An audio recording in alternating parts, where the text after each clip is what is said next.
할렐루야. 네, 말씀 보도록 하겠습니다. 에베소서 3장 14절로 21절까지의 말씀이에요.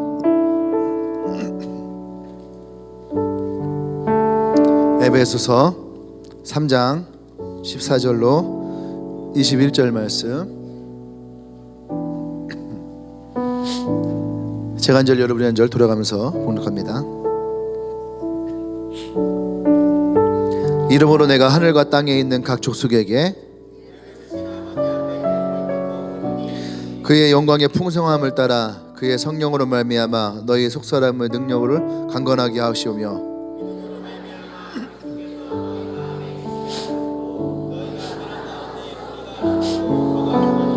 능히 모든 성도와 함께 지식에 넘치는 그리스도의 사랑을 알고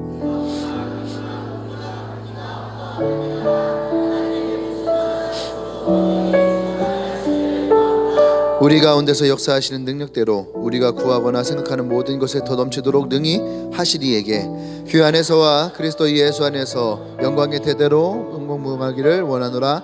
아멘. 아멘.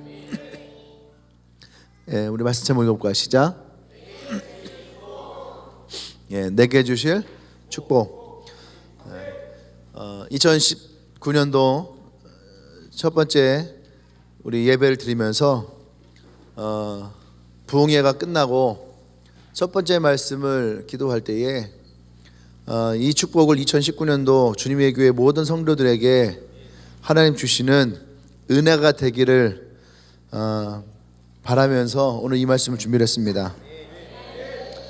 난 여러분들이 그 하나님의 축복을 풍성히 받는 나 여러분 되기를 원해요. 아멘. 네. 이 하나님의 축복을 받기 원하시는 분들 우리 크게 한번 아멘 해볼까요? 할렐루야. 네. 아멘은 우리가 아는 것처럼 하나님이 나와 여러분들에게 주시는 말씀을 믿겠다라고 하는 내 마음의 고백이에요. 어떤 사람은 그냥 입술로 습관적으로 그냥 내뱉는 말일 수도 있겠지만 어떤 사람에게는 이것이 진실함과 간절함이기도 합니다. 그런데 분명한 것은 하나님이 우리에게 주실 때에 믿음을 가지고 진실함을 가지고 간절할 때에 하나님은 그 기도 가운데 응답하실 줄 믿습니다. 아멘. 오늘 본문을 시작할 때에 하나님이 왜 우리에게 이 축복을 주셔야 되는지 사도 바울이 에베소 교회를 향해서 기도를 하는 이 모습 속에서 우리는 발견하게 될 거예요. 위에 말씀에 보면은 11절에 곧 영원부터 우리 주 그리스도 예수 안에서 예정하신 뜻대로 하신 것이라 우리가 그 안에서 그를 믿음으로 말미암아 담대함과 확신을 가지고 하나님께 나아감을 얻느니라. 그러므로 너희에게 구하노니 너희를 위한 나의 여러 환난에 대하여 낙심하지 말라. 이는 너희의 영광이니라. 할렐루야. 우린 오늘 이 설교를 시작하기 전에 사도 바울에게 있는 이야기들 몇 가지를 먼저 우리 마음에 좀 심었으면 좋겠는데요. 첫 번째는 뭐냐면 하나님이 예정하신 뜻이 있다라는 거예요. 나와 여러분들 향한 하나님의 예정하신 뜻이 있는 것을 여러분 믿기를 바랍니다. 그냥 우리의 인생은 흘러가는 대로 주어지는 대로 그냥 우리에게 찾아오는 것이 아니에요. 그냥 2018년에 갔으니까 2019년이 오고 어제가 갔으니까 오늘이 오고 오늘이 가면 내일이 오겠지. 또 그냥 학교를 가면 새로운 교수를 만나고 또 새로운 친구들을 만나고 또 새로운 직장에 가면 새로운 상사를 만나고 또 새로운 사람들을 만나겠지. 그냥 그것이 그냥 우리의 삶의 한 부분이 되겠지. 여러분 이렇게 살아간다면 우리 인생은요 그냥 한 치 앞도 모르는 항상 우리를 불안하게 만들 그런 삶밖에 되지 않아요. 근데 하나님이 나를 향한 예정한 뜻이 있다는 것을 우리가 분명한 믿음을 가지고 나아갈 때에 여러분 우리는 그 자리에서 우리는 발견해야 될 겁니다. 소망해야 될 것도 생겨요. 구해야 될 것도 생기고요. 그리고 그것이 우리에게 두려움이 아닌 나와 여러분들 향한 하나님의 계획과 예정하심임을 여러분 그 뜻을 발견하게 될 때에 나라고 하는 사람은 그냥 흘러가는 인생이 아니라 나라고 하는 사람은 하나님의 택하심이 있는 사람. 그저 그런 사람이 아닌 내게 어떤 하나님의 가치가 주어진 사람이라는 것을 난 여러분들이 발견하기를 원해요. 할렐루야. 그냥 우리는 한 조직 사회에 그냥 박혀져 있는, 그래서 있으나 없으나 한 그런 사람이 아니란 얘기예요. 최소한 하나님이 우리를 택하실 때에 나라고 하는 한 사람은 성경에 천하보다도 귀한 영혼이에요. 아멘. 난 여러분들이 그런 하나님의 뜻을 발견하기를 원해요.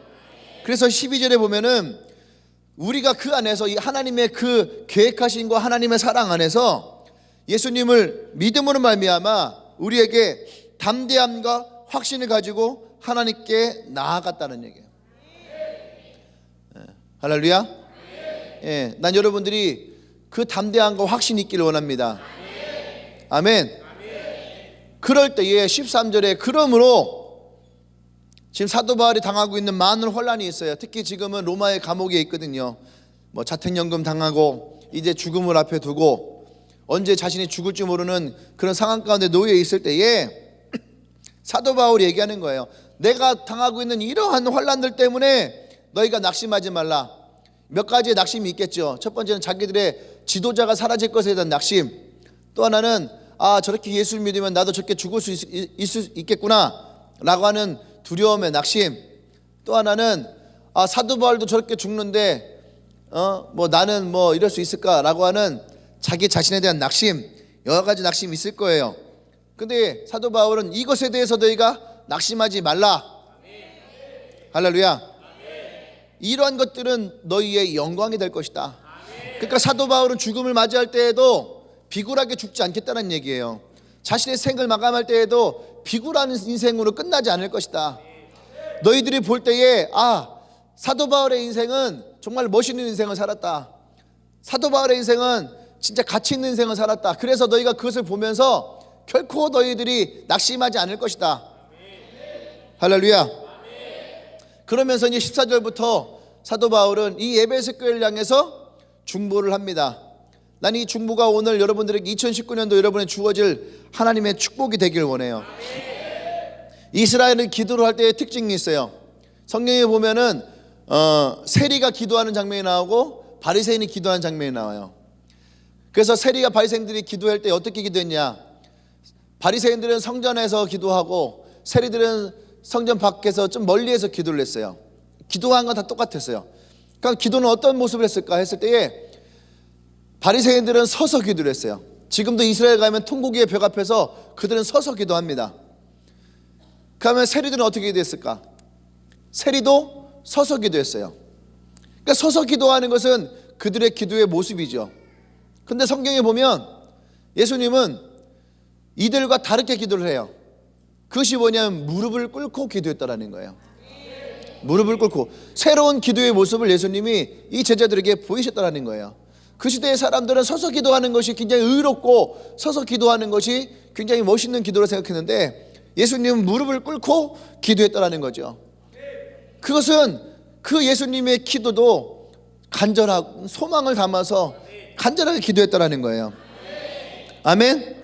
근데 오늘 그 예수님의 기도의 방법을 쫓아서 사도 바울이 15절에 보면 이름을 주신 하나님 앞에 무릎을 꿇고 비노니, 이것은 사도 바울이 에베소 교회를 향한 진짜 간절함과 사랑을 담은 기도라는 거예요. 오늘 그렇게 사도 바울은 에베소 교회를 향한 간절한 중보의 기도를 하고 있음을 보고 있습니다. 나는 오늘 여러분들이 이 말씀이 그렇게 사도 바울의 간절하게 추구자 했던 에베소 교회의 축복을 난 주님의 교회 여러분들이 축복으로 받기를 원합니다. 아멘. 그러면 사도 바울이 이 에베소 교회 축구자 했던 이 중보의 축복이 어떤 것이었을까라고 해서 첫 번째는 뭐냐면 속사람을 능력으로 강건하게 하옵소서라고 하는 거예요. 속사람을 능력으로 강건하게 하옵소서. 16절에 그의 영광의 풍성함을 따라 그의 성령으로 말미암아 너희 속사람을 능력으로 강건하게 하시오며. 우리의 속사람을 능력으로 강건하게 하는 것은 예수 그리스도의 영광의 풍성함을 따라서 그의 성령으로 말미암아 이렇게 우리의 속사람이 강건해질 수 있다라고 하는 거죠. 아멘. 그 우리는 먼저 첫 번째 이 속사람이라는 단어에 대해서 우리는 좀 그 의미를 좀 살펴볼 필요가 있다는 생각을 합니다. 속사람의 반대말은 뭘까요? 겉사람이겠죠. 그죠? 속사람이라는 말과 겉사람이라는 말은 같은 한 사람이지만 안에 있는 사람과 겉에 있는 사람, 이 두 가지가 우리에게 존재하고 있다라고 하는 거예요. 고린도후서 4장 16절에 보면은 그러므로 우리가 낙심하지 아니하노니 우리의 겉사람은 낡아지나 우리의 속사람은 날로 새로워지나니. 어쩌면 이것이 우리 그리스도인들이 가지고 있는 마음과 또 신앙이 없는 사람들의 마음이 정반대의 것이라는 것을 우리는 보게 되는 거죠. 세상에 있는 사람들은 겉사람이 더 화려해지고 겉사람이 더 새로워지길 원합니다. 그렇죠? 그래서 화장품을 쓸 때에도 절대로 여러분 이 화장품은 여러분 피부에 굉장히 좋습니다. 여러분의 피부가 정말로 여러분의 피부의 속을 정말로 아름답게 만들 수 있는, 건강하게 만들 수 있는 화장품입니다 하면 그 화장품은 팔리지 않을 거예요. 대부분 화장품은 뭡니까? 여러분의 피부가 탱탱해질 거예요. 여러분의 피부가 기름이 흘러가듯이 광이 나듯이. 그래서 어떤 사람들이 이런 화장품의 광고를 쓴지 아십니까? 자기의 나이보다 훨씬 젊은 사람들. 이제 송혜교가 40살 넘었죠. 40살인가요? 39인가 40인가? 몰라요? 예, 나이가 꽤 많이 먹었어요. 그 박보검이랑 차이가 엄청납니다. 예, 그 사람들이 몰입이 안 된대요. 나이 차이가 너무 나갖고. 또 송중기의 절친이어서. 근데 어쨌든 송혜교가 오랜 시간 동안 화장품 광고 모델을 할 수 있는 이유는 그의 피부가 아직까지도 20대에게 먹히니까.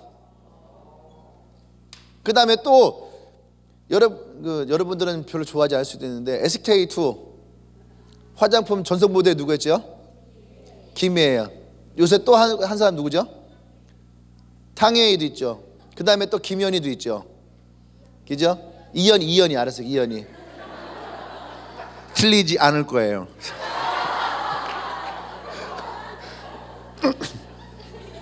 근데 김희애 씨는요 그냥 그 옛날에 연기는 잘했지만 그렇게 화려한 사람은 아니었어요.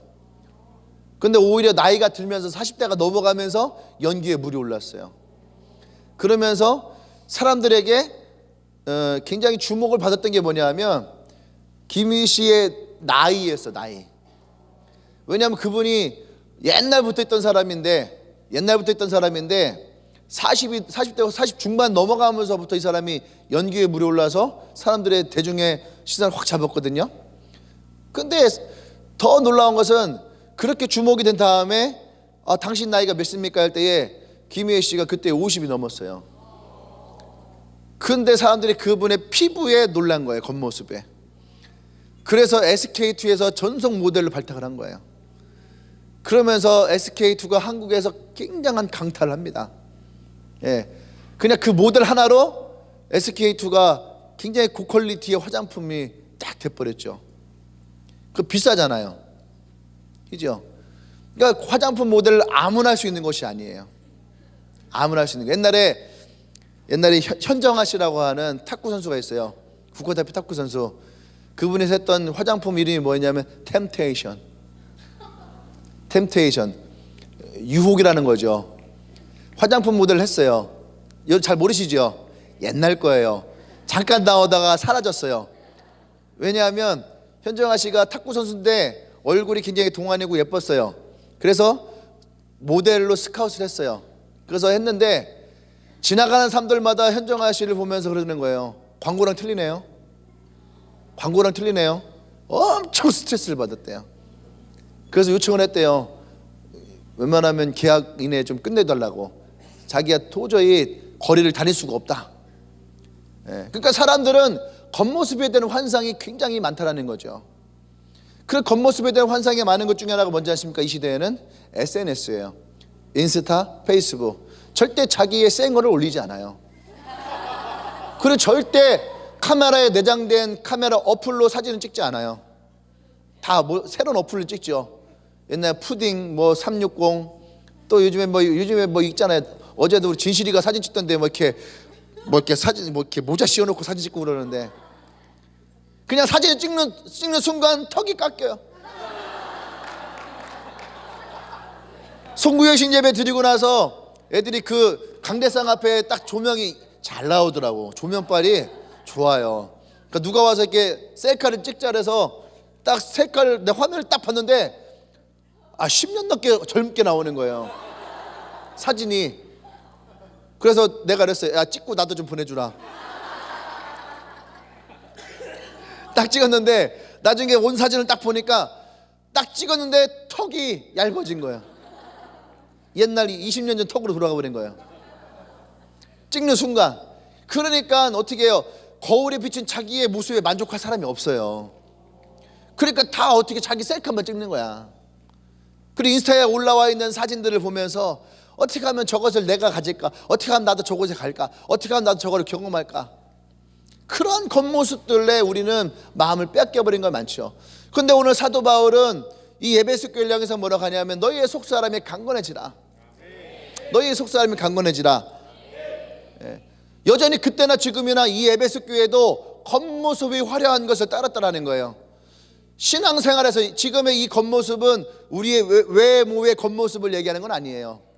겉사람을 얘기하는 이것은 뭐냐면 이 에베소서 계속 반복되는 것은 그때의 이전에는 그 뒤로부터 계속 이 말이 나와요. 에베소 1장 2장에 계속 그렇게 나와요.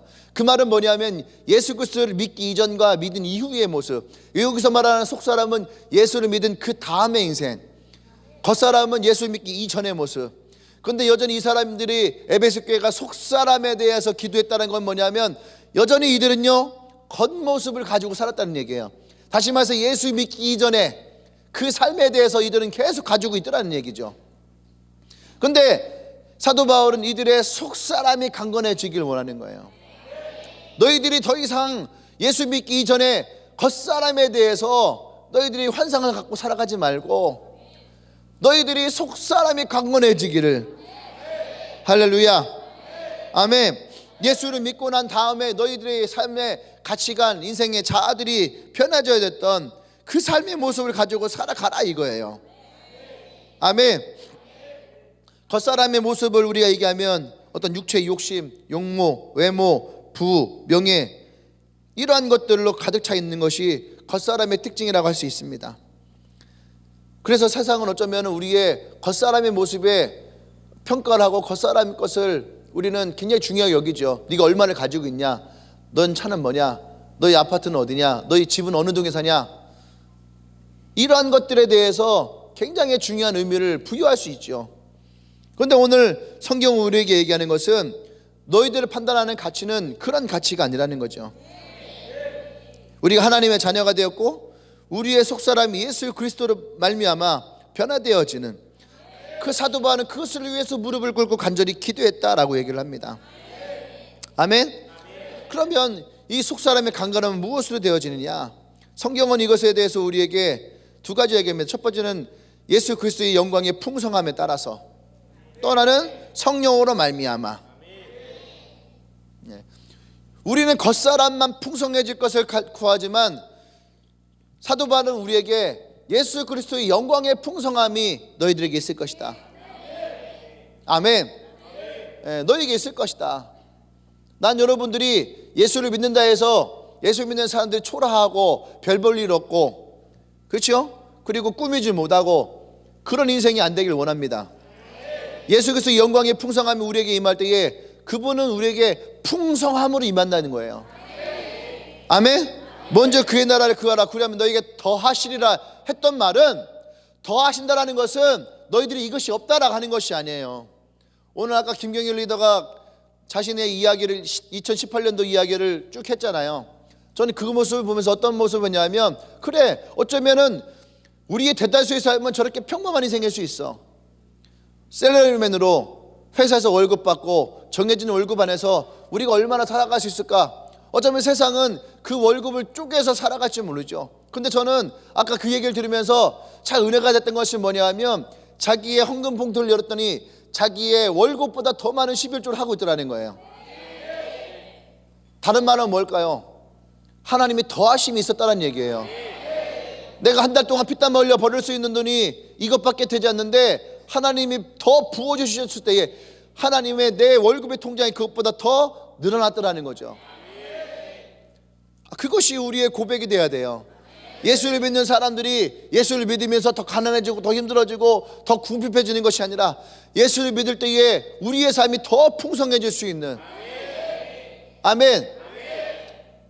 그것이 예수 그리스도의 풍성함에 따라서 우리에게 부어주시는 하나님의 은혜예요. 아멘. 여러분, 겉사람이 화려하다고 속사람이 좋은 건 아니에요. 근데 분명한 것은 속사람이 썩어지면 겉사람은 더 썩는다는 거죠. 예. 속사람이 강건해지는 것은 우리의 육신도 우리의 육체도 더 강건해지는 걸 뜻해요. 그러니까 절대 예수님은 우리가 하나가 약해지면은 우리의 모든 것이 약해지는 것이 아니에요. 주님은 우리를 하나를 강하게 할 때에 우리의 많은 것들을 더 강하게 만드시는 분입니다. 그래서 두 번째, 무엇으로 우리의 속사람이 강건해지냐? 성령으로 말미암아. 성령으로 말미암아. 우리 금요일날에 부흥의 마지막 날에 했던 이야기를 조금만 더 기억한다면, 성령은 첫 번째 바람의 역사가 있다는 거예요. 성령의 바람. 성령의 바람은 힘과 능력이라는 거죠. 여러분의 속사람이 그 힘이 있고 능력이 있어야지 돼요. 할렐루야. 그 성령의 능력을 경험해야 됩니다. 그래야지 여러분 속사람이 강건해지는 거예요. 두 번째는 불이에요. 성령의 불이 우리 가운데 임해야 되는 거죠. 그래야지 우리 안에 있었던, 내 안에 있었던 속사람을 썩게 만들었던 것들을 성령의 불로 다 소멸시켜 버려야 돼요. 부정적인 것들, 연약했던 것들, 미워하고 원망했던 것들, 절망했던 것들, 이러한 것들이 성령의 불로 소멸되어지고 여러분의 속사람이 강건해져야 돼요. 할렐루야. 아멘. 난 여러분들의 속사람이 그렇게 주님 안에서 강건해지길 원합니다. 그게 우리의 진정한 삶의 변화가 일어나는 거예요.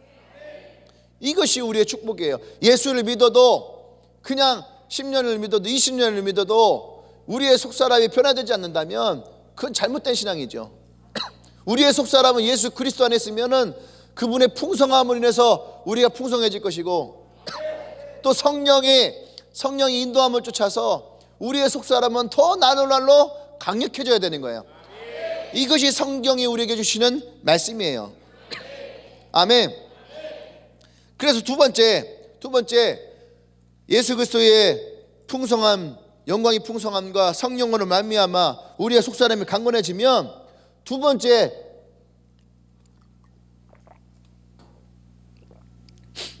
어떠한 모습이 있냐? 뿌리가 박히고 턱과 굳어지는 축복이 있다는 거예요. 이것이 뭐냐? 흔들리지 않는 신앙. 흔들리지 않는 신앙. 턱가 굳어지고 뿌리가 박히고 턱가 굳어지는 이러한 신앙은 흔들리지 않는 우리의 신앙과 우리의 삶이죠. 흔들리지 않으려면은 두 가지 요소가 필요합니다. 첫 번째는 믿음으로 말미암는 것. 또 하나는 사랑. 이 믿음과 사랑을 말미암아 뿌리가 내리고 뿌리가 박히고 터가 굳어진다라는 거죠. 나무가 있습니다. 산에 있는 나무가 있죠. 산에 가면은요, 뭐 이렇게 아름드리 나무 같은 거는 건드릴 거 없어요. 여러분, 아무리 막 앞차기 뒤차기 옆차기 날라차기 다 해도 그 나무는 여러분 다리만 부러지지. 여러분이 뭐 이해가 안 되시면 밖에 나가면 나무 있잖아요. 한번 차보세요. 아무리 찬다고 밑에 있는 흙이 조금이라도 흔들리는가 한번 가서 한번 차보십시오. 의심이 나르신 분들은 뭐 차보세요. 날려차기 하든 옆차기 하든 뭐 돌려차기 하든 아무 차도 밑에 있는 흙 하나가 흐트러지지 않아요. 예. 그런 나무는 뭐 건들 것도 없고, 여기 오케이 하는 요 정도의 크기에 굵기, 눈깔 하나 들어갈 수 있는 요 정도 굵기, 어떻게 좀 이건 좀 만만하지 않나요? 요 정도 나무는 좀 만만하잖아요, 그죠? 요 정도 자매들도 붙들고서 니가 하면서 이제 흔들 수 있는. 근데 이런 나무들을 산에 있잖아요. 산에서 누가 심은 게 아니라 산에서 그냥 씨가 뿌려져서 그냥 큰 나무들이 있단 말이에요. 요런 동그란 요런 나무를 산에 가서 흔들어 보십시오. 막 흔들면은요, 밑에 흙은 조금 흐트러질 수 있어요. 하지만 이 나무를 뽑을 수는 없어요. 의심이 나면 한번 해보세요. 대전대에 가셔도 괜찮고, 요 가까이에 있는 어떤 산에 가도 다 괜찮습니다. 흔들어서 뽑아 오시면은 제가요 살해를 하겠습니다. 살해를 하겠습니다. 단언컨대 이 나무 뽑을 수가 없어요. 왜냐? 뿌리가 내리고 터가 굳어진 나무예요. 이 나무는요, 아무리 흔들고 발로 차도 흔들리기는 해도요, 절대 이 나무는 뽑히지가 않아요.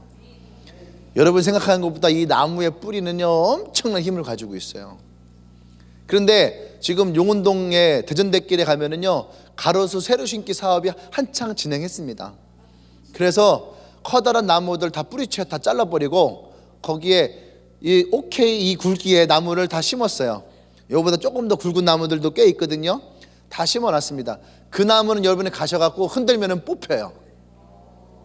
기분 나빠갖고 발 한번 차고, 여러분들 과거에 여러분들 상처 주었던 사람들 얼굴 떠올리면서 몇 번 흔들면은 그냥 쑥 뽑힐 수 있어요. 심겨진 지 얼마 되지 않았습니다. 그런 나무는 뽑을 수 있어요. 근데 그 나무는 뽑아오시면 안 돼요. 살해하기 전에 잡혀갑니다. 그러니까 그 나무는 뽑으시면 안 돼요.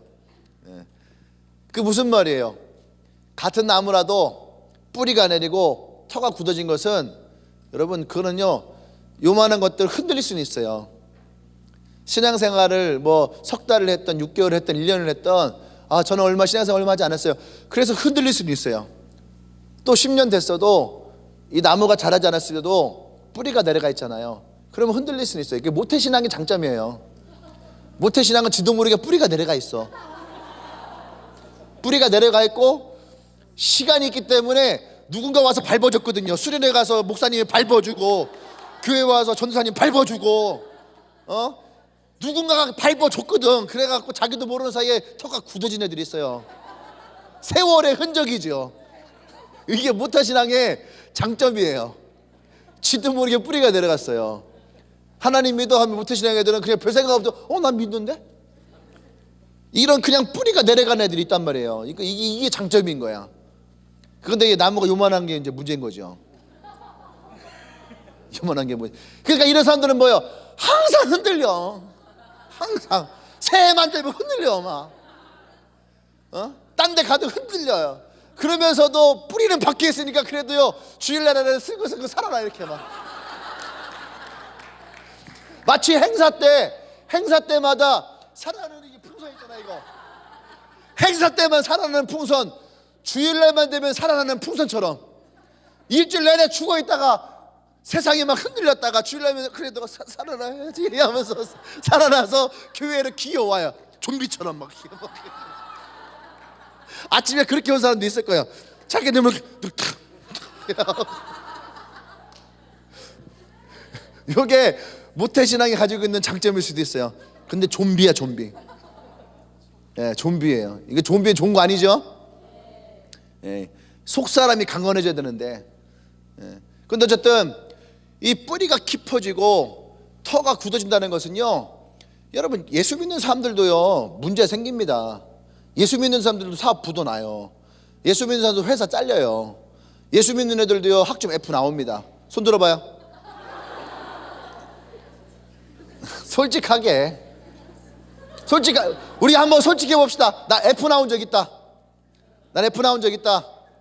나 F 나온 적 있다. 저는 한 번도 없습니다.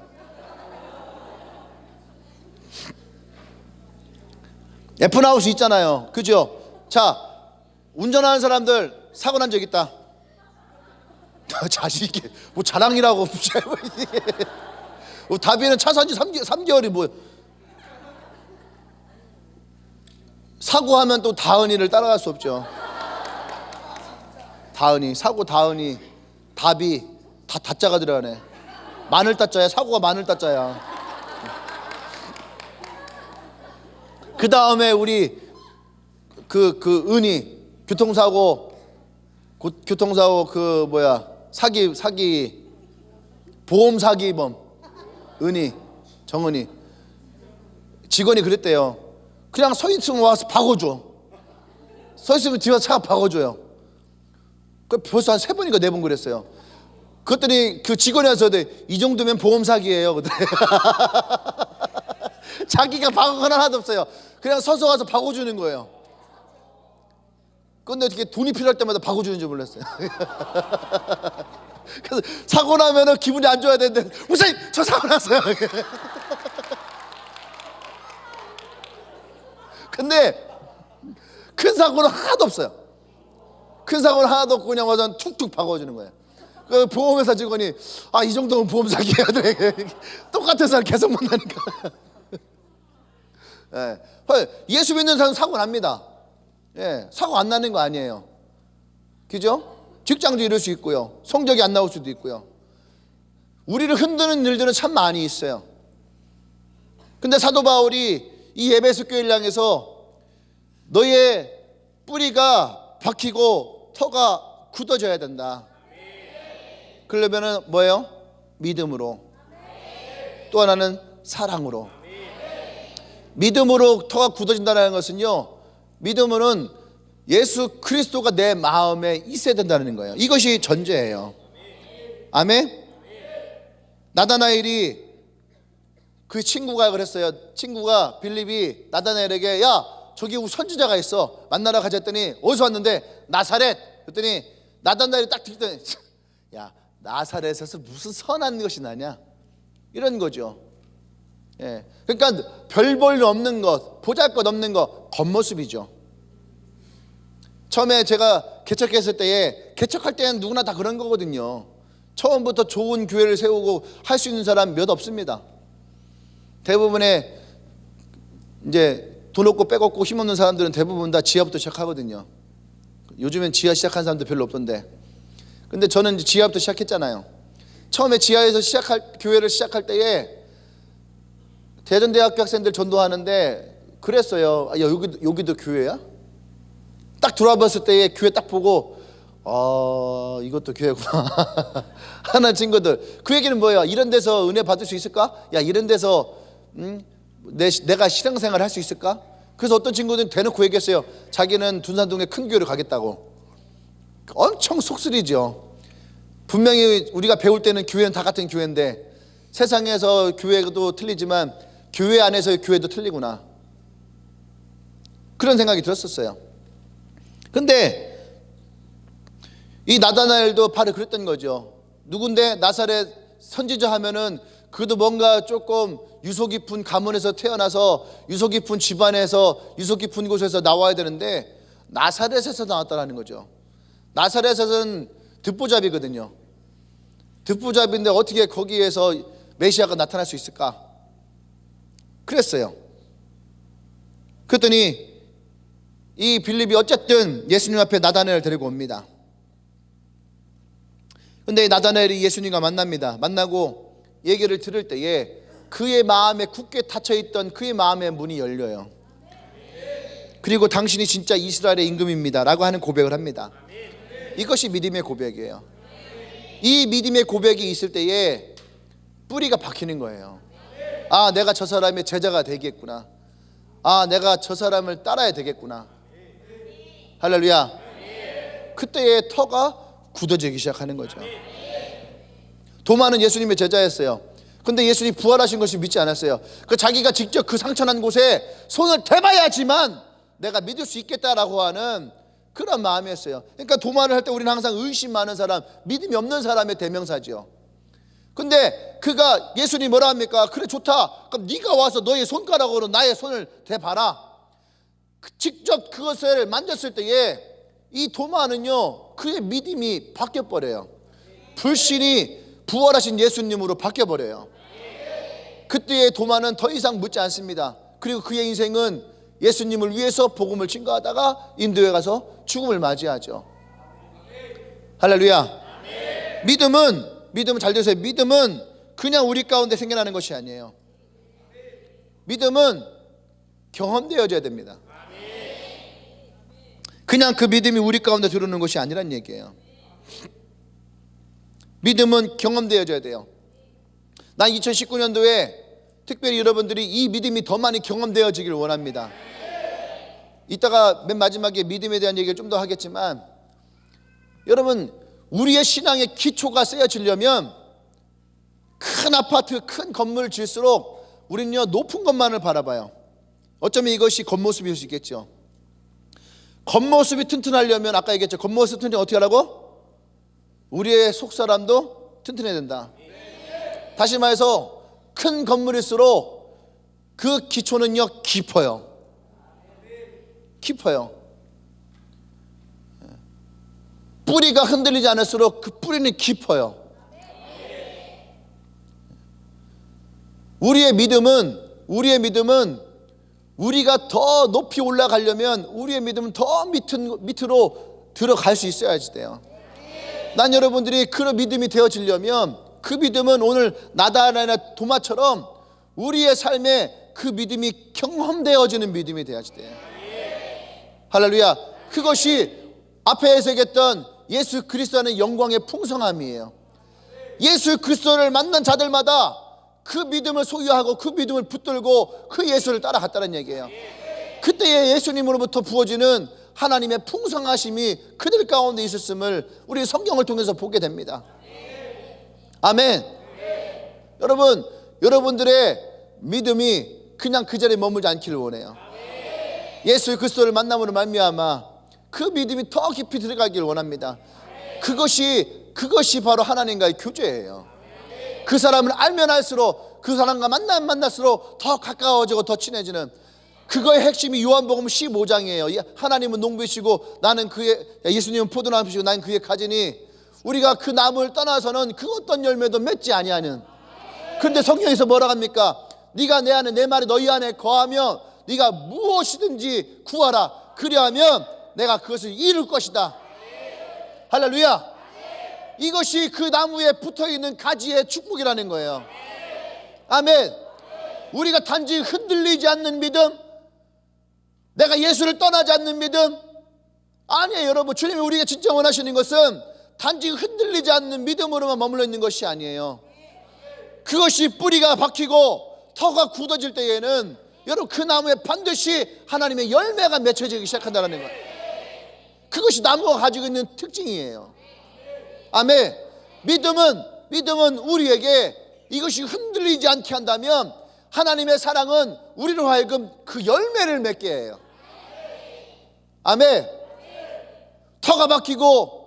뿌리가 박히고 터가 굳어지는 그런 하나님의 축복이 우리 가운데에 흔들리지 않는 삶으로 주어진다면 여러분 그 삶은요 반드시 하나님의 열매가 맺혀지는 인생이 되어진다는 거예요. 믿음은 여러분들 그리스도와 함께 교제함으로 경험되어지게 될 겁니다. 2019년도에 난 여러분들이 더 많은 하나님과의 교제 가운데에 이것이 경험되어졌으면 좋겠어요. 우리의 신앙은요 너무나 얄팍합니다. 사람은 간사하거든요. 이 가운데에도 자기가 기도하면서 자기의 질병이 나은 사람도 있을 거예요. 감기가 되었던, 변비가 되었던. 우리 현주 이번 여름에 한국 컨퍼런스 갔을 때에 얼마나 기도 제목이 셌는지 몰라요. 예.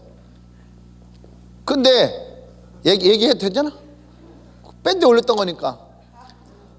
이제 몸의 건강을 위해서 여러분 조심해야 됩니다. 몸의 건강을 위해서 섬유질을 많이 섭취를 한 거예요. 근데 여러분 육식을 하다가 변비가 걸린 건 약이 돼요. 약이 그 기름기를 녹여버리거든요. 그죠? 그러니까 뭐 아락실 같은 거 한 방에 뚫어 하고서 이제 빵 뚫어버리는데, 그런데 녹지 않는 게 있어요. 그게 뭐냐면은 섬유질로 되어진 변비예요. 섬유질은 녹지 않아요. 얼마 전에 그 현주가 그 얘기를 하기 일주일 전에 뉴스에 떴어요. 어떤 게 있냐면 섬유질, 다이어트를 너무 심하게 한 거예요. 섬유질로. 그랬더니요 장이요 그 섬유질로 꽉 찬 거예요. 그래서 어떤 약도 듣지 않아요. 그래갖고서 어떻게 했냐면은 그 의사가 장에다가 직접 콜라를 부은 거예요. 콜라를. 그래서 콜라를 먹어야 되는 거예요. 내가 왜 이렇게 쭉쭉쭉 잘 나오나 했더니 콜라를 섭취해서. 농담이고요. 콜라를 그냥 마셔서는 안 된대요. 이미 그 위를 통과하면서 콜라의 성분이 다 사라져 버린대요. 콜라의 성분이 다 사라져서 그 식이섬유를 녹이는 것은 그 탄산, 콜라 가지고 있는 그 탄산을 보여야 되는데, 그래서 그걸 직접 관을 가장에다가 꽂아서 직접 투여를 했어요. 근데 이것까지도 안 되면은 수술을 해야 되는 거예요. 변비 때문에 수술을 해야 되는 거예요. 근데 다행히 그게 들어서 뚫린 거죠. 현주가 와서 딱 얘기하는데 그거예요. 그래서 그러다가 이제 제가 먹는 약을 줬어요. 이거를 먹도록 해라 하고 콜라를 딱. 근데 그걸로 빵 뚫렸어요. 그랬더니 너무 자기가 병원에 가서 약이란 약은 다 먹었는데 안 열린 거예요. 그거 얼마나 고통스럽겠어요. 그런데 너무 감사하니까 이제 컨퍼런스 둘째 날에 밴드에 글을 올렸잖아. 성공했습니다 여러분, 기뻐해 주십시오. 이 얘기하다 했구나. 여러분, 기도할 때 하나님이 여러분의 질병을 현재는 그런 기도 응답 많아요.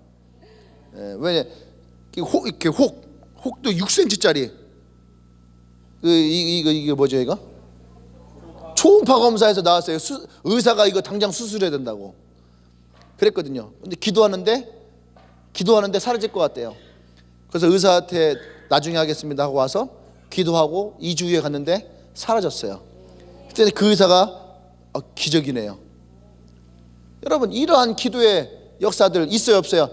내가 기도해서 내가 그런 기도에 응답 받은 적 있다. 손 들어보세요. 이렇게나 많은데 이게 믿음의 역사예요. 믿음의 역사예요. 여러분들이 믿음을 가지고 해보십시오. 근데 뭐예요? 지금 여러분들이 그 믿음을 소유하고 있나요? 지금도 계속 가지고 있나요? 아멘? 이런 신앙은 되게 좋은 거예요. 근데 사람은 되게 이게 얍삽하거든요. 간사한 거예요. 그러니까 엊그저께 내가 하나님으로부터 기도 응답 받았어도 오늘 내가 아파버리면은요 잃어버리는 거예요.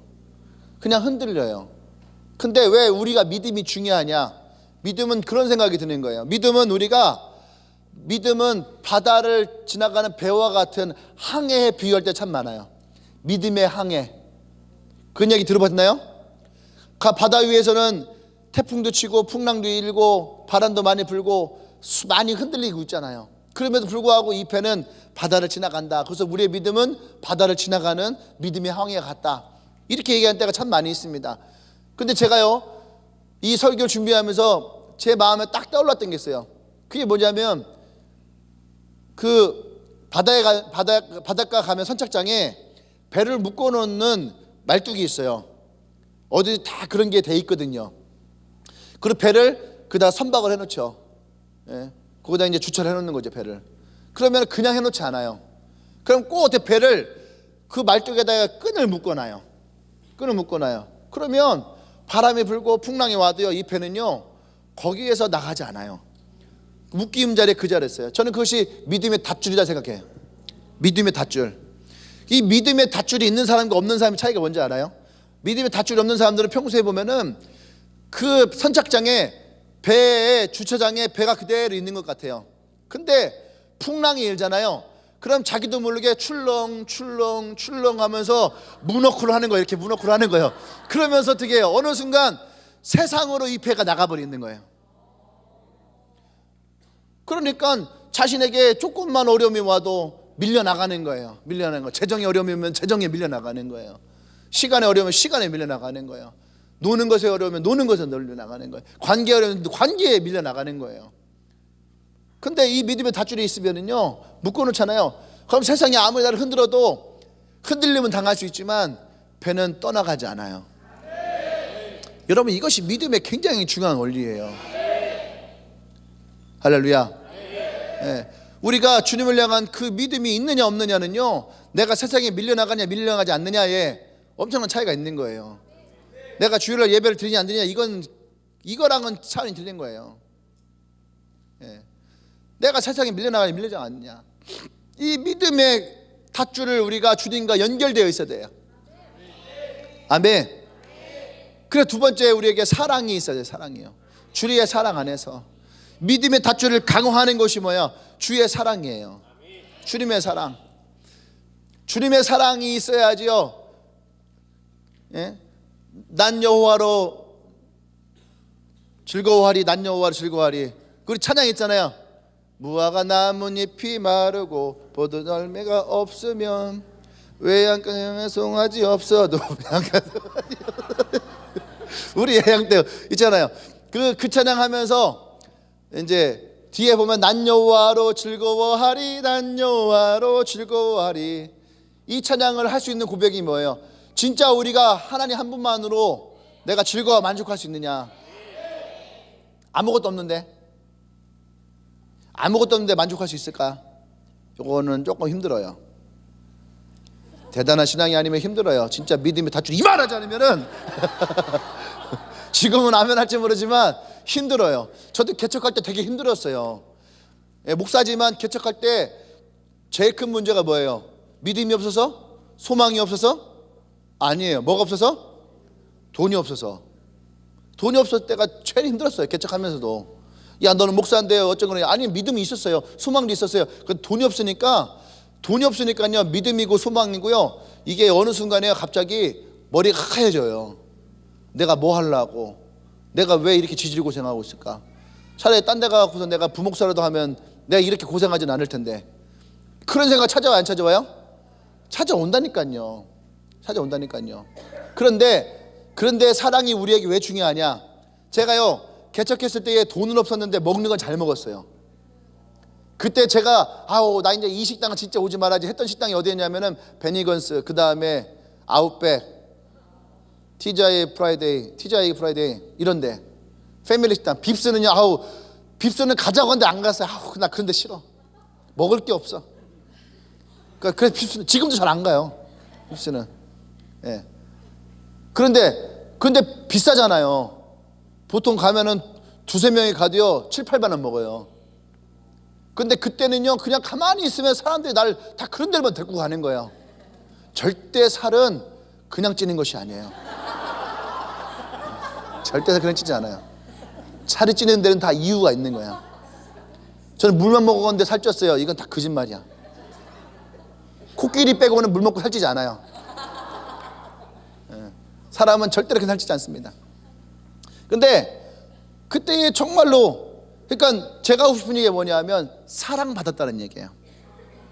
사람들로부터 사랑받고 그것이 하나님의 사랑으로 사랑받고 그 사랑이 내 안에 머무르니까 내가 다른 것에 눈이 돌아가지 않더라는 거예요. 우리가 예수님의 사랑이 왜 중요하냐? 주님의 사랑을 충분히 먹으면은 여러분 다른 것에 눈이 돌아가지 않아요. 여러분 그렇지 않아요? 여러분 배불리 먹으나 봐요. 덕현이 지난번에 야 고기 삼겹살을 구고 있는데 덕현이가 오더니 눈이 돌리는 거야. 이럴 수가. 옛날 같아서 문 닫고 먹냐?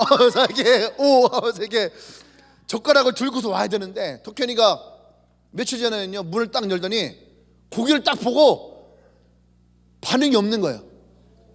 왜 이러지? 먹으란 얘기 안 해서 그런가? 야 덕현아 와 먹어. 재현아 와 먹어. 했더니 먹었더니 옆에서 한 뜻이 거리는 거예요. 뷔페 갔다 왔잖아요.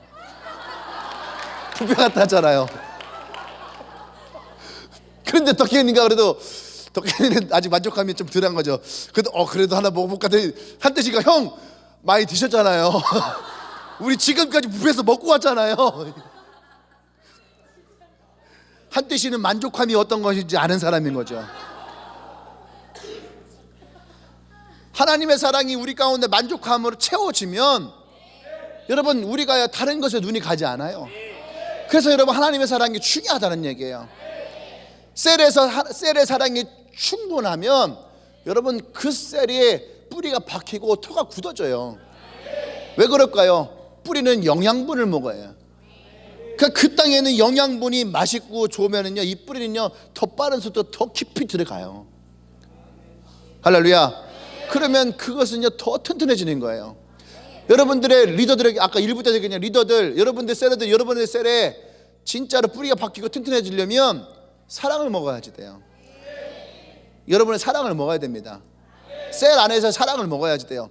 그 사랑이 우리로 하여금 더 풍성하게 더 튼튼하게 만들어요. 할렐루야. 흔들리지 않는 믿음, 여러분 그것이 기도하고 설교 듣는다고 해서 흔들리지 않는 믿음이 생길 것 같아요? 아니에요. 여러분 그것으로 끝나는 것이 아니에요. 우리가 하나님을 향한 믿음의 경험이 있어야 되고, 교회에서는 하나님의 사랑, 또 셀에서 리더의 사랑, 그 사랑들이 먹여져야지 그것이 뿌리가 내려지는 거예요. 할렐루야. 오늘 그래서 사도 바울이 그 얘기를 하는 거예요. 너희들이 뿌리가 박히고 터가 굳어지려면 믿음을 경험하고 주님의 사랑이 너희 안에 더 풍성해져야 된다. 아멘. 그래서 18절에 능히 모든 성도와 함께 지식이 넘치는 그리스도의 사랑을 알아라. 아멘. 난 여러분들이 그것이 되어지길 원합니다. 아멘. 계시다라는 것은요, 두 가지 의미예요. 하나는 천막을 쳐서 거하는 거와 또 하나는 집을 져서 거하는 것이 있어요. 이 계시다라는 의미가, 성령. 근데 이 계시다라는 의미에 하나는 천막을 친다 했잖아요. 천막은 여행자 거예요. 여행자. 그러니까 이것은 그냥 뿌리가 박히지 않습니다. 집을 짓는다라고 하는 것, 그 집은 사람이 거기서 거주하기 시작하는 거예요. 영원히 박히는 거죠.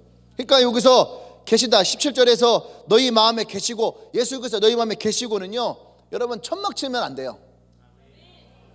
천막을 치는 신앙이면 안 됩니다. 뿌리가 내려가고 터가 굳어지는 신앙이 되어져야 됩니다. 할렐루야.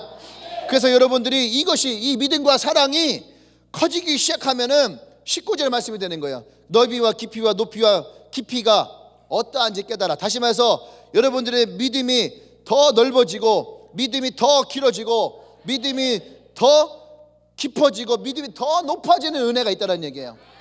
주의 사랑이 여러분 가운데 거하면 그 사랑이 더 넓어지고, 그 사랑이 더 길어지고, 더 깊어지고, 더 높아지는 역사가 있어요. 할렐루야. 그때 여러분의 뿌리는 더 깊이, 더 든든하게 그 터 위에 세워지게 될 것입니다. 아멘. 마지막 세 번째로, 그래서 여러분들이 하나님에게 어떤 은혜가 있냐? 하나님의 모든 충만하심으로 여러분들이 충만하기를 바랍니다. 아멘. 그냥도 아니에요. 그 충만하심의 충만하심으로. 그래서 20절에 두 가지, 하나는 하나님의 역사의 능력으로, 또 하나는 우리가 구하고 생각하는 모든 것에 넘치는 그런 하나님의 충만하심이 있길 원해요. 충만하다는 것은 넘쳐나는 거예요.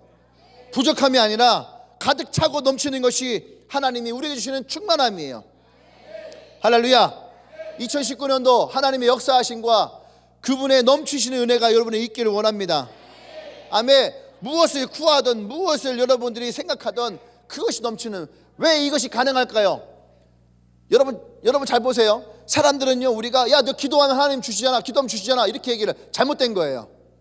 하나님이 우리가 기도할 때 주시는 것은 오늘 여기서도 마찬가지고 요한복음 15장에서도 마찬가지고 예수 그리스도의 포도나무에 그의 가지가 돼서 우리가 그와 함께 있을 때에, 우리의 뿌리가 박히고 터가 굳어졌을 때에, 주님의 믿음과 사랑 안에서, 그때에 우리가 구하고 생각하는 것들을 주님이 다 주시겠다라는 거예요. 할렐루야. 그 여러분들 2019년도 주 능력에서 날아오를 때에 그 능력이 우리에게 주시는 여러분들 필요한 모든 것이 채워질 때에 난 여러분 자유롭게 날아오르기를 원합니다. 셀이 필요하면 셀로, 영혼이 필요하면 영혼, 재정이 필요하면 재정으로, 능력이 필요하면 능력으로, 사람이 필요하면 사람으로, 여러분이 구하는 것 가운데, 생각하는 것 가운데에 하나님이 풍만하게 채워주시는 은혜가 있기를 원해요. 할렐루야. 내가 여러분들 위해서 네 가지를 중보하고 기도하려 합니다. 사도 바울처럼 무릎을 꿇고 기도하려고 그래요. 첫 번째는 뭐냐면 여러분의 영역이 강건하기를 바랍니다. 여러분 영역이 강건해야지 돼요. 60만 강건해서도 안 되고 영만 강건해서도 안 돼요. 여러분의 영역이 강건하기를 원합니다. 할렐루야. 그래서 그것이 여러분의 감사가 넘치는 인생 되기를 원해요. 아멘. 두 번째는 여러분의 재정이 넘치기를 원해요. 아멘. 여러분의 지갑에 재정이 마르지 않는 축복이 있기를 원합니다. 아멘. 다윗은요, 역대상 29장 19절에서 하늘과 땅에 있는 모든 것이 다 주님의 것이다, 이것을 고백했어요. 모든 부와 귀가 주님께로 말미암는다. 크게 하심과 강하게 하심 다 주의 손에 있나이다. 아멘. 그런데 저는 오늘 이 말씀을 통해서 여러분들 위해서 구할 것은 뭐였냐면, 하나님이 오늘 우리에게 영광의 풍성함으로, 그분의 충만하심으로, 그의 능력과 구하고 생각하는 모든 것에 넘치시는 하나님의 은혜로 이 모든 것을 종합했을 때에 한 가지의 답을 가져와요. 그게 뭐냐면 여러분의 재정도 하나님이 채우실 거라는 거예요. 믿음으로 붙으시길 바랍니다. 2019년도 대한민국 경기는 상당히 안 좋을 것이라는 전망이에요. 아까도 오면서 그 얘기했지만 최저임금은 800원이 올랐습니다. 8,500원대로 올랐지만 사람들의 재정은 오히려 줄어들었다는 얘기를 해요. 왜냐하면 일하는 시간이 줄어들었으니까. 그래서 우리의 경기는 더 어려워져요. 물가는 올랐어요. 짜장면값 올랐고, 라면값 올랐고, 햄버거값 올랐고, 우리의 주위에 있는 모든 것이 다 올라요. 택시비도 올랐어요. 버스비도 오르고, 전기세, 가스비, 모든 건 다 올라. 보험료도 올랐어요. 모든 것이 다 올랐어요. 우리가 써야 될 소비는 더 늘어났습니다. 근데 세상에서는 이것이 다 올라서 살기 힘들고 어려울지만, 난 여러분들에게 2019년도 하나님의 채워주신 재정으로 말미암아 난 여러분 더 풍성한 인생 살기를 원해요. 아멘. 지금 사도 바울은 이 로마 시대에 예수를 믿는 사람들이 고난과 고초를 당할 이때에 오히려 에베소 교회를 향해서 이런 하나님의 은혜가 풍성할 것이라고 선포했어요. 아멘. 지금의 시대가 로마보다 못하다는 생각 들지 않습니다. 지금의 시대는 로마보다 훨씬 더 좋은 시대고, 로마보다 훨씬 더 우리는 멋있는 인생을 살아갈 수 있는 기회의 때가 있어요. 저는 이때에 하나님의 이 풍성하신 은혜가 우리 가운데 임할 때에 난 2019년도가 여러분들에게 더 은혜의 해가 될 것이라고 믿어요. 아멘. 난 여러분 이것을 믿음으로 붙들기를 원합니다. 제가 개척하고 한 번도 놓지 않은 것이 뭐냐면 재정의 축복이었어요. 저는 사실은 개척하기 전까지 재정의 축복을 구한 사람은 아니었어요. 주시면 주시겠지 했던 사람이에요. 때가 되면 주시겠지. 하나님이 참새도 먹이시는데 나를 버리시기 하겠어? 하고 살았던 인생이에요. 근데 개척을 하면서 하나님께 구했을 때 하나님 내게 주셨던 내 마음 중에 하나가 뭐냐면 너의 재정을 내가 채울 것이다. 할렐루야. 하나님이 내게 이 약속을 주셨어요. 그리고 저는 목사가 됐고 이 개척의 길을 걷을 때에 어려움이 있었지만 흔들림이 있었지만 지금이 왔을 때 하나님이 나의 재정을 채우시고 나를 풍성히 하신 것을 고백할 수 있습니다. 아멘. 난 여러분들이 주를 믿고 주를 위해 나아갈 때에 난 여러분들이 결코 세상에서 손가락질 당하고 조롱당하는 인생을 살지 않기를 원해요. 하나님이 나와 여러분들을 자녀 삼으셨는데 자녀가 어디 가고서 손가락질 당하고 조롱받는 인생을 살아가는 걸 원할 부모는 단 한 명도 없어요. 할렐루야. 내 자녀가 회사에서 개무시를 당하고 있다, 그것을 기뻐할 부모는 단 한 명도 없어요. 아멘. 하나님이 우리 아버지가 되시고 그 하나님의 영광의 풍성함으로 우리와 함께 하실 때에 난 여러분들이 구할 수 있는 또 하나의 축복은 난 재정이라고 생각했어요. 난 이 재정의 축복이 나와 여러분들에게 있기를 원합니다. 아멘. 여러분 이것을 너무 속되다 생각하지 말아요. 우리가 주님에게 뿌리를 내리고 열매를 맺을 때에 재정의 열매는 반드시 따라올 수 있는 축복이에요. 아멘. 구하십시오. 학생들 내 용돈은 한정적인데 아버지가 올해 용돈 좀 올려주시려나? 여러분 그런 생각하면 안 돼요. 여러분의 재정이 올라갈 수 있는 가장 효과적인 방법은 아버지의 월급이 올라야지 돼요. 여러분의 가정에 재정이 많아져야 되는 거예요. 어떤 목사님들은 그런 얘기합니다. 새해 됐으니까 여러분 새해에 여러분 월급만 올리길 기대하지 마시고 아까 우리 경일이 얘기했던 것처럼 여러분의 헌금도 올리십시오. 헌금을 더 많이 드려서 여러분 축복을 받으십시오. 이렇게 얘기하시는 목사님들 참 많을 거예요. 그런데 저는 그렇게 말하고 싶지 않아요. 제가요 개척해서 돈이 없을 때에 지난주 금요일날 얘기했지만 5명의 사람이 저에게 왔어요. 뭐라고 했냐면 목사님 우리가 한 달에 10만 원씩 돈을 걷어서 목사님 사례비를 드리고 싶은데 괜찮겠습니까? 제가 사례비 없을 때였거든요. 제가 거절했어요. 단칼에 거절했어요. 쓸데없는 생각하지 마라. 정말 너희들이 나를 돕기를 원하면 나가서 전도해라. 영혼을 데리고 와라. 그리고 교회를 번성해라. 그게 나를 돕는 것이다. 할렐루야. 여러분 진짜 교회가요 번성하고 부흥하려면 어떻게 하는 게 좋아요? 여러분들이 부자가 돼야 되는 거야. 여러분들이 부자가 되고 여러분의 가정이 부자가 되고 여러분 부모가 부자가 돼야지 여러분의 재정이 넘쳐나고 여러분의 지갑이 넘쳐나는 거예요. 할렐루야. 우리가 이 재정의 축복을 크게 보십시다. 그러려면 대한민국의 경기가 좋아져야 되는 거예요. 아멘. 거제도가 좋아져야 되고 광양이 좋아져야 되고 포항이 좋아져야 되고 울산이 좋아져야 되고 대전은 더 좋아져야 되고 할렐루야.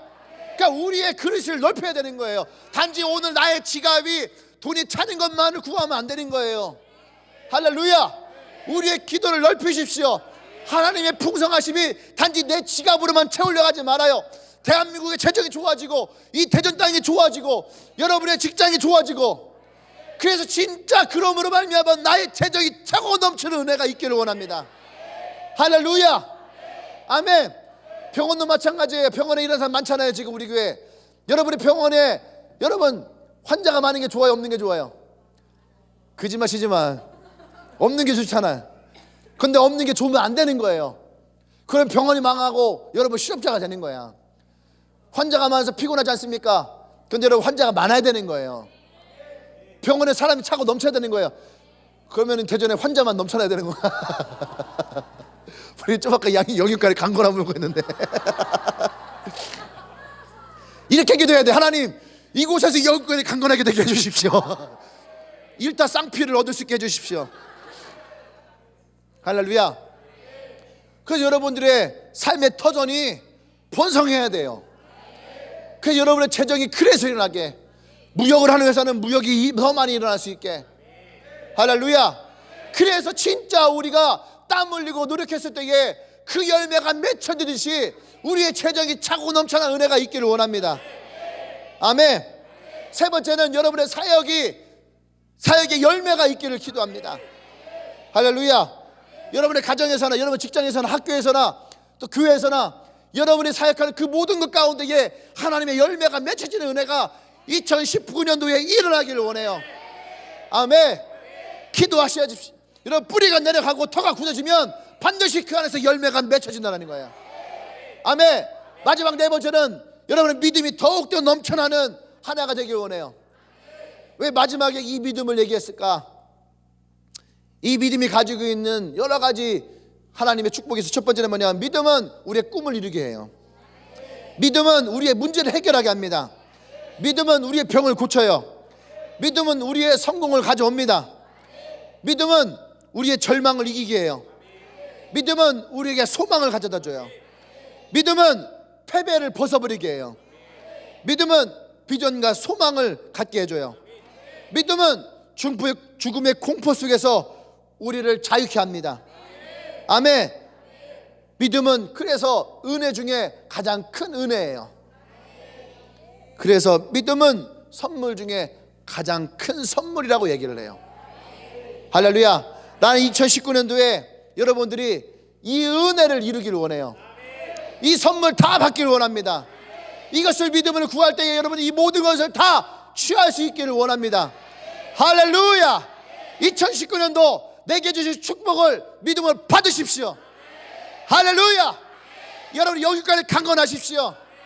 아멘. 믿음과 사랑으로 뿌리가 박히고 터가 굳어지십시오. 그래서 내가 여러분들을 위해서 기도하는 이 네 가지의 기도의 응답이 2019년도 12월 31일 날 여러분의 감사함으로 하나님께 드려지는 은혜가 되기를 원합니다. 할렐루야. 할렐루야. 우리 하나님께 영광을 받습시다. 할렐루야. 아멘. 우리 함께 기도하십시다.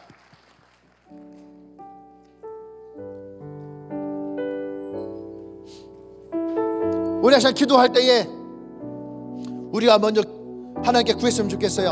하나님,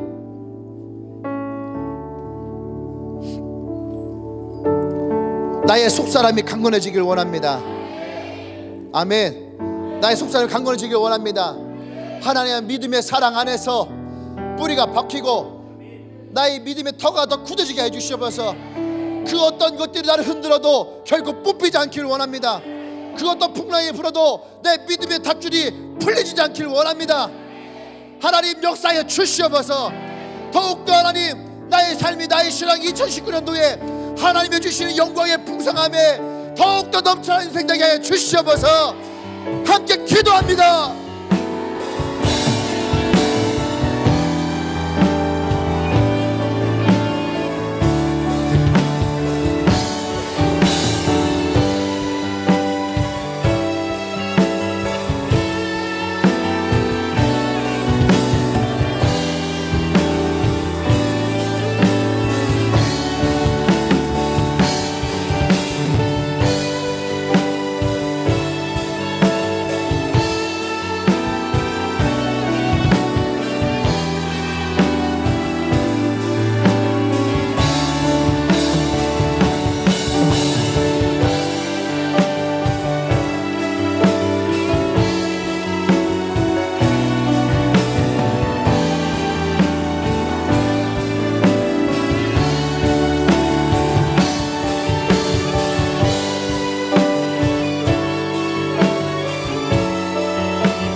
할렐루야.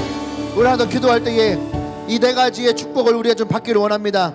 영육간에 건강하게 하여 주십시오. 나의 재정이 넘쳐나게 하여 주십시오. 나의 사역에 열매가 있게 하여 주시옵소서. 나의 믿음이 넘쳐남으로 하나님 내게 가장 큰 은혜 가운데 있게 하여 주시옵소서. 믿음의 열매들을 얻게 하여 주시옵소서. 우리 주여 한번 좀 기도합니다.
그의 사랑은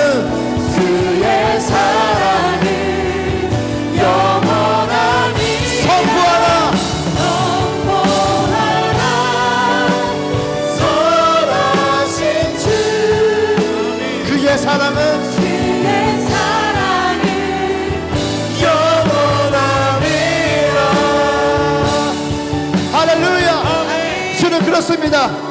주님의 인자하심은 주의 선하심은 나의 삶의 영원함을 고백합니다. 특별히 2019년도 주님의 교회 이곳에 있는 모든 영혼들을 위해서 기도합니다. 영육간에 강건하게 하여 주십시오. 이들의 삶에 재정이 넘쳐나게 하여 주시옵소서. 그들의 부모와 그들의 가정과 이들의 직장과 이들이 거하는 모든 곳에 하나님 번성함이 일어나게 하여 주시옵소서. 이들의 손길을 닿는 곳마다 그들의 사역에 열매가 맺혀지기 원합니다. 하나님이 나의 농부시며 예수님 나의 이 포도나무시니 우리는 그의 가지니 열매가 맺힐 것입니다. 풍성한 열매가 맺히게 하여 주시옵소서.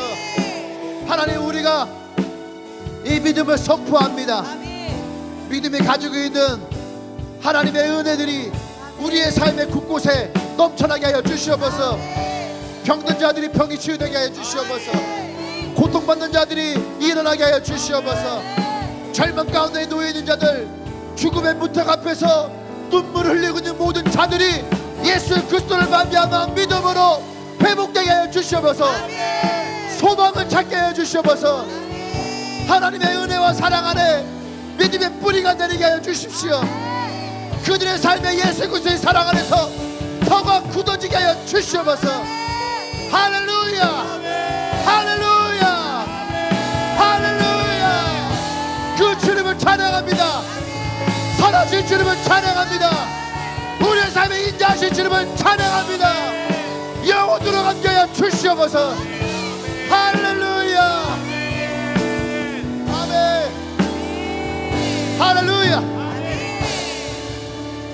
선포하라 선하신 주의 인자를 우리 함께 두 손을 들고 선포합니다. 선포하라. 다 같이 자리에서 일어나서 우리 주님을 선포합니다. 주의 인자를 믿음으로 선포합니다. 선포하라. 하나님, 우리의 믿음을 선포할 때에 이 네 가지의 축복이 2019년도 나에게 허락하여 주십시오. 선하신 주의 인자를 영원합니다.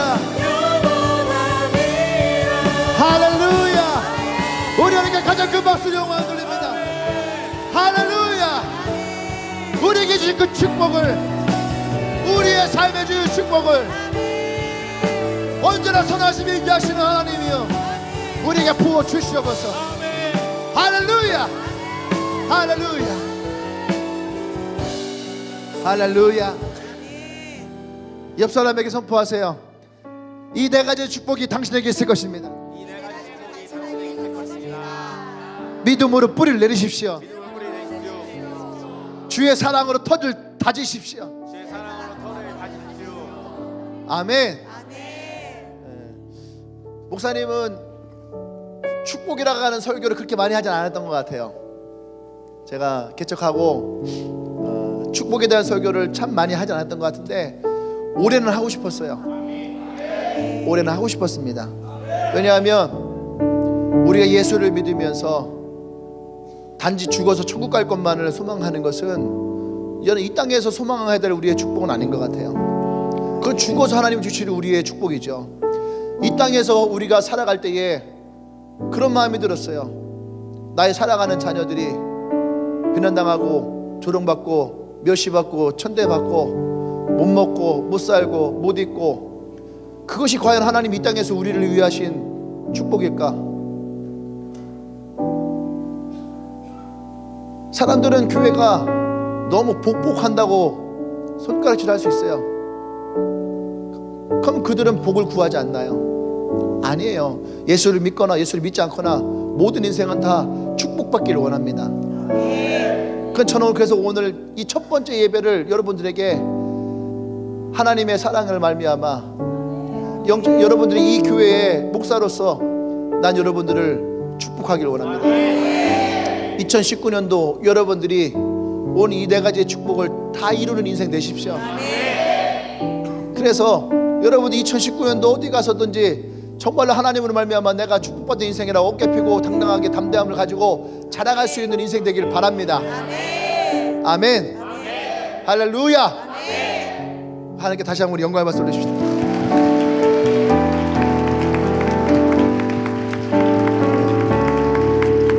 믿음도요, 축복이 와야 믿음이 더 빨리 성장해. 영양분을 빨리 먹으면 그 나무가 더 빨리 자라나듯이 2019년도 여러분들이 무럭무럭 자라나는 하나님의 축복이 있길 바랍니다. 아멘. 혹시 오늘 예배 처음 오신 분 있나요? 2019년도 첫 예배에 처음 오신 분이 있으면은 우리 환영하도록 할게요. 이분들에게 하나님의 2배의 축복이 있기를 원합니다. 할렐루야. 오늘 처음 오신 분이 있으면은 우리 앞으로 잠깐 나오시면은 축복하도록 할게요. 네, 괜찮아, 나오세요. 네.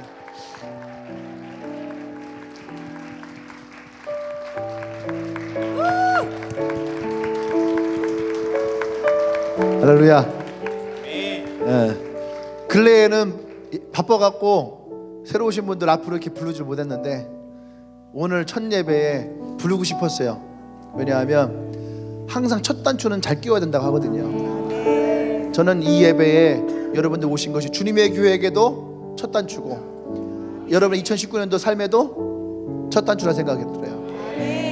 난 여러분들이 오늘 이 설교를 다 기억하지 못하도 좋아요. 그런데 그런 마음이 있었으면 좋겠어요. 하나님, 오늘 얘기했던 이 축복이 2019년도 나에게도 주십시오.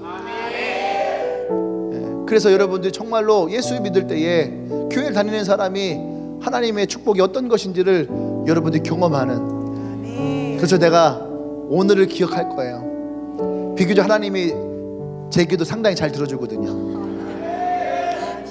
그래서 몇 분들이 저에게 기도 요청을 하는데 제가 잘 기도 안 해줘요. 잘 해줘야 되는데 많이 못 해줍니다. 근데 오늘은 그런 마음이 들어요. 오늘 이 예배 온 사람, 오늘 온 분들, 또 오늘 처음 오신 분들은 꼭 저에게 데리고 오신 분들 이름을 알려주십시오.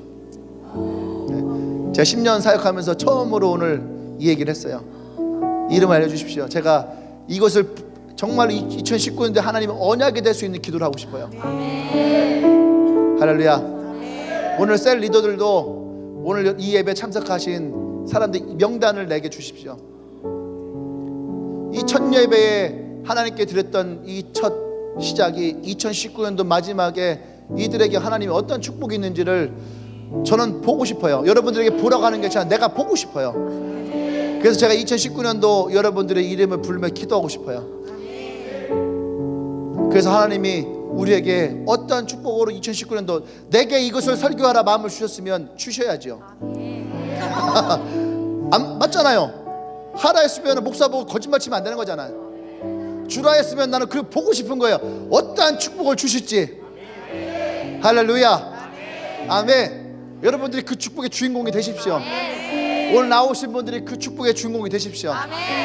내가 여러분들의 기도하겠습니다. 기도할게요. 하나님 감사합니다. 하나님 저에게 2019 첫 예배에 이 축복을 주라 했습니다. 이것은 하나님이 우리에게 주실 것입니다. 그래서 저는 보고 싶습니다. 오늘 이 예배에 참여한 주님에게 성도들, 그리고 오늘 이 첫 예배에 처음으로 이 주님에게 참여하신 이 분들을 보기를 원합니다. 하나님의 영광의 풍성함으로, 하나님의 충만하심으로 우리에게 넘치시라 했던 그 하나님의 은혜를 보기를 원합니다. 하나님의 언약이 이들에게 이루어지기를 원합니다. 하나님이 역사하여 주시옵소서. 이 복을 내려 주시옵소서. 그래서 예수를 믿는 자들의 인생이 어떤 인생을 살아가는지를 우리를 통해서 증거 삼아 주시옵소서. 이제는 우리 주 예수 그리스도의 은혜와 하나님의 크신 사랑과 성령의 교통 역사하심이 오늘 하나님의 말씀에 쫓아서 내게 주신 축복을 믿음으로 선포하고 고백한 주님에게 모든 성도들 위해와 오늘 이 예배에 처음 참여한 우리 형제 자매들 위해 지금부터 영원토록 함께 하시되, 특별히 2019년도 이 1년 내 하나님의 축복이 함께 하시기를 간절히 축원하옵나이다. 아멘. 아멘. 할렐루야. 아멘. 할렐루야. 우리의 선하신 주님을 찬양합니다. 아멘. 할렐루야. 선포하